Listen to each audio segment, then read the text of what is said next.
दोस्तों, आज हम एक ऐसी मार्मिक कहानी आपके सामने प्रस्तुत कर रहे हैं जो गांव की तंग गलियों से होकर पहाड़ की ऊंचाइयों तक फैली एक प्रेम कहानी, जहां आसमान की ऊंचाइयों को छूने की चाह रखने वाले दो दिल समाज की पीढ़ियों में बंधकर बिछुड़ जाते हैं। बरसात के बादल पहाड़ियों पर झुक आए थे। ठंडी हवा से हरे भरे वृक्ष झूम रहे थे। उसी पहाड़ी की ऊंचाई पर खड़ी थी निर्मला, अपनी आंखों में एक सपना लिए। उसके साथ था आदित्य, वह युवक जिसे वह अपने दिल से बेइंतहा चाहती थी। दोनों ने हथेलियां फैला दी, मानो बादलों को छूने की कोशिश कर रहे हों। बारिश की बूंदें उनकी पलकों पर टिकी थी। वह हंसी, देखो, हमने बादलों को छू लिया। आदित्य ने उसकी ओर देखा।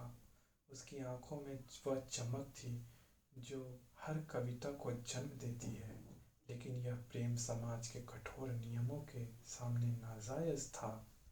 निर्मला बारिश में भीगती हुई घर लौटती है और अपनी माँ से कहती है, माँ, सौंदर्य का ऐसा साक्षात्कार मैंने कभी नहीं किया, जैसे वह सौंदर्य अस्पृश्य होते हुए भी मांसल हो।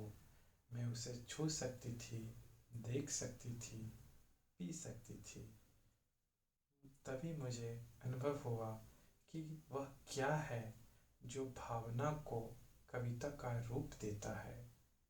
मैं जीवन में पहली बार समझ पाई कि क्यों कोई पर्वत शिखरों को सहलाती मेघ मालाओं में खो जाता है, क्यों किसी को अपने तन मन की अपेक्षा आकाश में बनते मिटते चित्रों का इतना मोह रहता है। निर्मला की विधवा माँ, जो खुद जीवन भर समाज की तिरस्कार भरी नज़रों को सहती आई थी, अपनी बेटी को इस रास्ते पर जाने से रोकना चाहती थी। गांव में लोग निर्मला और आदित्य के रिश्ते को लेकर ताने मारते। उसकी माँ ने कई बार समझाया, ये दुनिया हमारे लिए नहीं बदलेगी निर्मला, तेरा नाम बदनाम होगा। लेकिन निर्मला के लिए यह प्रेम निश्चल और निस्वार्थ था। एक शाम आदित्य उसके घर के दरवाजे पर आया, बारिश से भीगा। उसने एक घायल खरगोश को अपनी छाती से लगाया हुआ था। निर्मला, इसे हरी और कोमल घास की पत्तियां खिला सकती हो? वह बोला। उसने कांपते हाथों से घास की कोमल पत्तियां पकड़ लिया। उसके लिए प्रेम सिर्फ साथ रहने का नाम नहीं था, बल्कि छोटे छोटे पल भी उतने ही अनमोल थे। कुछ दिनों बाद शहर से आदित्य को काव्य रचना के लिए आमंत्रित किया गया था। वह नहीं जाना चाहता था। निर्मला कहती है, तुम यहाँ से जाकर भी मुझसे दूर हो सकते हो क्या? यहाँ गांव में रहकर तुम्हारी प्रतिभा को विकसित होने का अवसर कहाँ मिलेगा? यहाँ लोग तुम्हें समझ नहीं पाते। वे सामान्य की कसौटी पर तुम्हारी परीक्षा करना चाहते हैं। आदित्य जैसे सोचता सा उठ खड़ा होता है और टहलने लगता है, और वह कहता है, मैं अनुभव करता हूँ कि यह गांव प्रांत मेरी वास्तविक भूमि है। मैं कई सूत्रों से इस भूमि से जुड़ा हूँ।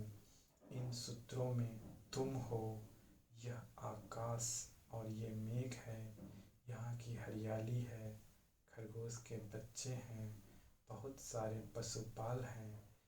यहाँ से जाकर मैं अपनी भूमि से उखड़ जाऊंगा। लेकिन निर्मला ने कहा, तुम्हारी पहचान तुम्हारी रचनाओं में है, तुम्हें जाना ही होगा। विश्वास करो, तुम यहाँ से जाकर भी यहाँ से अलग नहीं होोगे। यहाँ की वायु, यहाँ के मेघ और यहाँ के हिरन खरगोश, इन सबको तुम साथ ले जाओगे, और मैं भी तुमसे दूर नहीं होंगे। जब भी तुम्हारे निकट होना चाहोगे, पर्वत शिखरों पर चली जाऊंगी और उड़कर आते मेघों में घिर जाया करूंगी। भारी मन से आदित्य चला गया। वहां जाकर वह नए नए काव्य लिखने में व्यस्त हो गया। लेकिन निर्मला उसकी हर रचनाओं को मंगवा कर पढ़ती और संजो कर रखती। सालों बीत गए। निर्मला ने किसी और से शादी नहीं की। वह बस इंतजार करती रही। वर्षों बाद जब बादल फिर से घने हो चले थे, बिजली चमक रही थी, आदित्य गांव लौटा। घर के दरवाजे पर आकर उसने आवाज दी। दरवाजा खुला और सामने खड़ी थी एक स्त्री, जिसकी गोद में एक छोटा सा बच्चा था।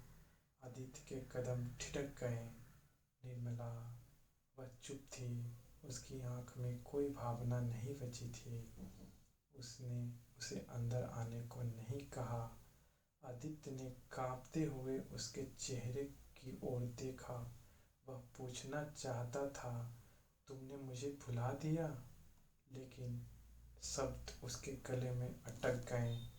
विधि का विधान, समाज के तानों से तंग आकर उसकी माँ ने उसका विवाह एक ऐसे व्यक्ति से करवा दिया जो बीमार और लाचार था। निर्मला के पास कोई सहारा नहीं था। निर्मला ने एक बच्चे का जन्म दिया। जन्म के तुरंत बाद निर्मला की माँ चल बसी और वह अकेली रह गई। टूटी फूटी झोपड़ी में एक बीमार पति और नन्हे बच्चे के साथ उसने अपने जीवन को बस एक समझौता बना दिया। आदित्य अपनी रचनाओं में जिस प्रेम को अमर किया था, वह प्रेम जीवन की सच्चाइयों में कहीं खो चुका था। वह अपने ही निर्णयों का शिकार बन चुका था। उसकी रचनाओं में लोगों ने सराही, लेकिन उसकी कविता का सबसे सुंदर छंद अब उसके लिए हमेशा के लिए खो चुका था। वह चुपचाप लौट गया, सीने में आत्मग्लानि और पश्चाताप लिए। पीछे रह गई निर्मला, जो किसी से कुछ नहीं कह सकती थी, और एक मासूम बच्चा जो इस प्रेम कथा का मूक साक्षी था। उस बच्चे को निर्मला ने सीने से सटाकर रोती हुई उसे चूमने लगती है। बिजली बार बार चमकती है और मेघ गर्जना सुनाई देता रहता है। कभी कभी प्रेम अमर हो जाता है, लेकिन प्रेमी नहीं।